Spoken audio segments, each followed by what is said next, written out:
एक चुड़ैल 1000 वर्ष से मनोज का कर रही थी इंतजार। बरसों पुरानी हवेली की दीवारें जैसे कुछ कह रही थी। खंडहरनुमा इमारतें, टूटी खिड़कियां, सूखे पेड़ और उन पर बैठी काली पैर की टकटकी, ये सब कुछ अजीब सी दहशत पैदा कर रहे थे। मनोज अपने दोस्तों के साथ उस गांव में आया था जिसे लोग विनाशपुर कहते थे। वहाँ के बुजुर्ग कहते थे उस जंगल के बीचों बीच जो पुरानी हवेली है, वहाँ कोई आत्मा है जो 1000 वर्षों से अपने प्रेमी का इंतजार कर रही है। क्या बकवास है, मनोज ने हंसते हुए कहा था। हम कल उस हवेली को देखने जाएंगे। गांव के प्रधान बूढ़े बालकिशन जी ने कांपते स्वर में कहा, उस हवेली में मत जाना बेटा, वो तुम्हारा इंतजार कर रही है 1000 वर्षों से। रात को गांव के बाहर बने पुराने गेस्ट हाउस में मनोज नींद में बड़बड़ा रहा था, मुझे आना चाहिए था, मैं वादा करके गया था, क्षमा करो शिल्पा। उसकी आंखें खुली, पसीने से लथपथ। ये सपना बार बार क्यों आ रहा है, उसने खुद से पूछा। लेकिन ये सपना नहीं था, ये था एक पुराने जन्म का संकेत। अगले दिन मनोज और उसके दो दोस्त राघव और दीपक उस हवेली की ओर निकल पड़े। रास्ते में सूखे पेड़, पत्तियों की सरसराहट और एक सन्नाटा जैसे कोई देख रहा हो। हवेली के अंदर घुसते ही ठंडी हवा का झोंका आया। कमरे की दीवारों पर पुराने चित्र थे जिनमें एक युवती बार बार दिखाई दे रही थी, लंबे बाल, लाल आंखें और एक रहस्यमयी मुस्कान। दीपक ने डरते हुए कहा, यार ये लड़की हर तस्वीर में क्यों है? राघव बोला, शायद ये वही चुड़ैल है जिसकी बातें लोग करते हैं। मनोज एक कमरे में गया जहाँ दीवार पर लिखा था, मैं लौटूंगी जब वो लौटेगा। अचानक हवा तेज हुई, दरवाजे अपने आप बंद होने लगे और एक चीख हवेली में गूंजी। मनोज, दीपक और राघव डर के मारे भाग निकले, लेकिन मनोज उस आवाज की ओर बढ़ता गया। मनोज हवेली के अंदर बने एक तहखाने की ओर बढ़ा।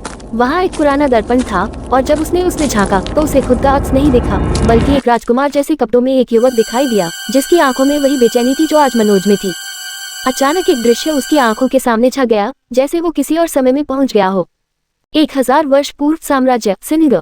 राजकुमार अनिरुद्ध एक सुंदर और साहसी योद्धा था जो राज्य की एक साधारण लेकिन अलौकिक सुंदरता वाली लड़की शिल्पा से प्रेम करता था। परंतु शिल्पा एक रहस्य से बंधी हुई थी, वो किसी श्रापित कुल की अंतिम संतान थी। उनके प्रेम के विरुद्ध जाकर राजदरबार में शिल्पा को चुड़ैल घोषित किया गया, क्योंकि लोगों को उसके सौंदर्य और शक्तियों से भय था। राजगुरु ने उसे शाप देकर एक हवेली में बंद कर दिया और कहा, जब तक अनिरुद्ध पुनर्जन्म में न लौटे तब तक तू वही रहेगी। मैं तुझे यही पिंजरे में कैद करता हूँ शिल्पा, 1000 वर्ष तक, जब तक तेरा प्रेम पुनर्जन्म न ले। मनोज की आंखें खुली, वह फर्श पर गिर पड़ा, उसकी सांसें तेज चल रही थी। मैं अनिरुद्ध हूँ, उसने बुदबुदाते हुए कहा, और तभी पीछे से एक परछाई प्रकट हुई, लंबे बाल, काले वस्त्र, लाल आंखें। शिल्पा सामने खड़ी थी। मैं जानती थी तुम लौटोगे, उसकी आवाज में प्रेम और पीड़ा दोनों थी। मनोज अवाक खड़ा रहा, फिर जैसे कोई अदृश्य शक्ति उसके मन में उतर गई। उसने धीरे धीरे शिल्पा की ओर हाथ बढ़ाया। शिल्पा की मुख छूते ही हवेली की हवा भारी हो गई थी। लेकिन जिस क्षण मनोज ने उसकी आंखों में देखा, उसमें सिर्फ प्रेम नहीं था, एक गहरा डर भी छुपा था। मनोज, हम अब भी सुरक्षित नहीं हैं, शिल्पा ने कांपती आवाज में कहा। हवेली के नीचे से जमीन कांपने लगी, दीवारों से काले धुएं निकलने लगे और एक एक कर कई आत्माएं प्रकट होने लगी। औरतें, बच्चे, बूढ़े, सभी अजली चीखती हुई आत्माएं। मनोज ने पूछा, ये कौन है? शिल्पा ने बताया, ये सब उस श्राप की भेंट चढ़े लोग हैं जो राजगुरु ने दिया था। जब उसने मुझे कैद किया तब उसने मेरे पूरे गांव को जिंदा जला दिया था। उनकी आत्माएं यही कैद हैं। अचानक एक आत्मा, एक औरत जिसका चेहरा आज जला था, तेजी से मनोज की ओर बढ़ी। तू आया है, तू ही है वो जिसने हमें छोड़ा था। मनोज चौंका, मैंने कुछ नहीं किया।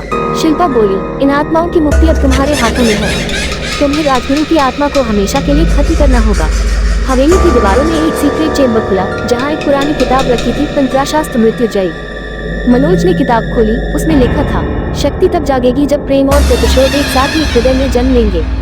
शिल्पा ने कहा, मनोज तुम्हें अब अपने भीतर की अग्नि जगानी होगी, नहीं तो ये आत्माएं हमेशा के लिए इसी हवेली में भटकती रहेंगी। मनोज ने किताब उठाए और धीरे धीरे मंत्रों का उच्चारण शुरू किया। आत्माएं तड़पने लगी, चीखने लगी, लेकिन फिर उनके चेहरों पर शांति आई। वे एक एक कर प्रकाश में विलीन होने लगी। तभी हवेली के फर्श से एक दरार उभरी और वहां से निकली एक काली, डरावनी आकृति जो राजगुरु की आत्मा नहीं थी, बल्कि कोई और, कोई जिसे शिल्पा भी नहीं पहचानती थी। ये कौन है? मनोज ने पूछा। शिल्पा के चेहरे पर डर था। ये मेरी बहन है जिसे मैं मृत समझती थी, लेकिन ये तो। आत्मा ने एक डरावनी हंसी के साथ कहा, मैं अब चुड़ैल नहीं, मौत हूँ। हवेली की फर्श पर खड़ी वो काली आत्मा अब और भी स्पष्ट हो चुकी थी। उसकी आंखें बिना पलक झपकाए चमक रही थीं और उसके मुंह से सिर्फ एक ही नाम निकल रहा था, शिल्पा। शिल्पा ने कांपती आवाज में कहा, ये मेरी बहन रोहिणी है जिसे 1000 साल पहले एक तांत्रिक ने मुझसे छीन लिया था। मनोज हैरान था, पर ये जीवित कैसे है? शिल्पा ने आंखें बंद करते हुए कहा, रोहिणी को तंत्र बलि में इस्तेमाल किया गया। उसकी आत्मा कभी मुक्त नहीं हुई। वो मेरी मौत चाहती थी, वो कभी नहीं चाहती थी कि मैं प्रेम करूं। और अब वो वापस आए हैं, अधूरी मृत्यु और अधूरे बदले के साथ। हवेली का तापमान गिर गया। रोहिणी की आत्मा ने हवेली की दीवारों को काला करना शुरू कर दिया। हर दिशा में रक्त की लकीरें बन रही थी, जैसे किसी पुराने यज्ञ की रेखाएं दोबारा खींच रही हों। ये रक्त की रेखा है, शिल्पा बोली। एक बार अगर ये पूर्ण हो गई तो रोहिणी का पुनर्जन्म एक अंधेरे राक्षसी रूप में हो जाएगा। मनोज ने तंत्राशास्त्र मृत्युंजय की किताब से एक मंत्र खोजा, कवचम रक्षा महाचुदालिनी शाप विनाशिनी नमः। जैसे ही उसने पढ़ा, हवेली के बीचों बीच एक ऊर्जा घेरा बन गया। मनोज और शिल्पा उसके भीतर खड़े थे। रोहिणी जोर से चीखने लगी, उसके चेहरे पर नफरत की आग थी। तुमने मुझे छोड़ दिया था शिल्पा, प्रेमी बनकर, देवी बनकर सब सह लिया, पर मैं राक्षसी बन गई और अब मैं सब खत्म करूंगी। रोहिणी ने अपनी काली जटाएं हवेली की छत पर फैला दी और बिजली कड़कने लगी। हवेली अब एक युद्ध क्षेत्र बन चुकी थी। शिल्पा ने मनोज का हाथ पकड़ा, तुम्हें मेरी आत्मा के साथ एक हो जाना होगा, तभी हम शक्ति बन सकते हैं। मनोज ने कहा, मैं तैयार हूँ। दोनों ने आंखें बंद की और प्राचीन मंत्रों का उच्चारण शुरू किया। जैसे जैसे उनकी ऊर्जा मिलती गई, एक तेज प्रकाश उनके चारों ओर फैला। प्रकाश इतना तीव्र था कि रोहिणी की चीख हवेली की दीवारों से टकराकर दूर पहाड़ों तक गूंज गई। आखिरी क्षण में रोहिणी ने कहा, ये अंत नहीं है, मैं फिर लौटूंगी जब तुम्हारा प्रेम टूटेगा। और वो राख में बदल गई। हवेली शांत हो गई। हवाओं में अब पहली बार एक ठंडक नहीं बल्कि शांति थी। लेकिन हवेली की एक दीवार पर खून से लिखा था, प्रेम ने मुझे हराया, लेकिन अगला पुनर्जन्म मेरा होगा। हवेली की शांति अस्थायी थी। शिल्पा और मनोज ने जब रोहिणी को पराजित किया, तब दोनों को ये ज्ञात न था कि जिस आत्मा को राख समझकर छोड़ दिया गया, वह एक नई यात्रा की तैयारी कर रही थी, पुनर्जन्म की। मनोज और शिल्पा गांव लौटे।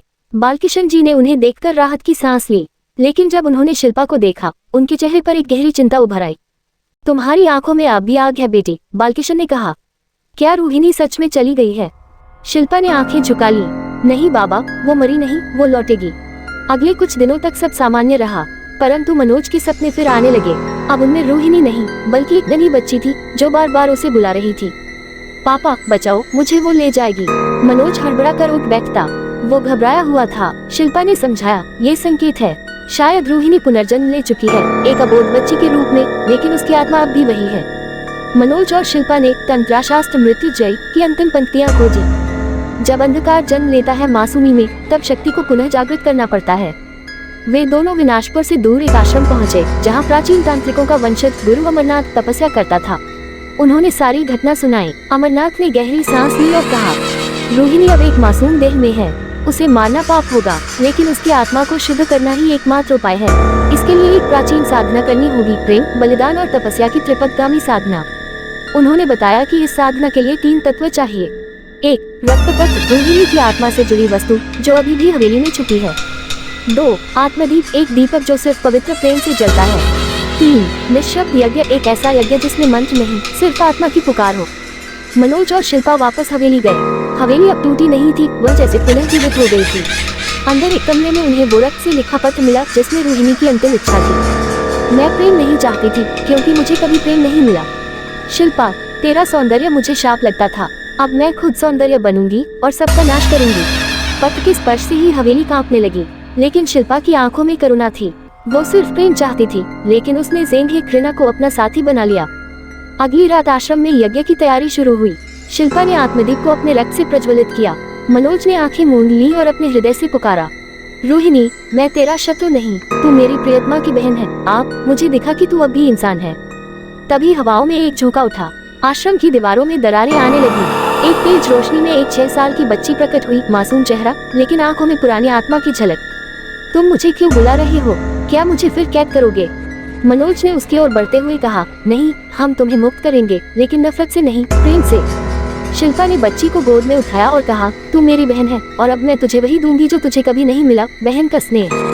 बच्ची की आंखों से आंसू बहने लगे, उसकी आंखों की आग बुझने लगी। दीपक की लौ तेज हुई, यज्ञ का धुआं आकाश तक गया और फिर सब कुछ शांत हो गया। रोहिणी की आत्मा मुक्त हो चुकी थी। वह एक बार पीछे मुड़ी, शिल्पा की आंखों में देखा और मुस्कुराकर प्रकाश में विलीन हो गई। गुरु अमरनाथ बोले, अब ये कहानी पूरी हुई, लेकिन याद रखना, जब तक प्रेम होगा तब तक अंधकार उसे हराने का प्रयास करता रहेगा। तुम्हारा कर्तव्य है प्रेम को बचाए रखना। मनोज और शिल्पा ने एक दूसरे का हाथ थामा। अब वे सिर्फ पुनर्जन्म के प्रेमी नहीं थे, वे रक्षक बन चुके थे, प्रेम और आत्मा के। समाप्त। अगर आप चाहें तो मैं इस कहानी का एक और विस्तार या अगली कड़ी भी लिख सकता हूँ, जिसमें कोई नई दुष्ट शक्ति जन्म ले। आशा करते आपको यह वीडियो पसंद आया होगा। ऐसे ही कहानी के लिए चैनल को सब्सक्राइब करें और शेयर लाइक करें। धन्यवाद।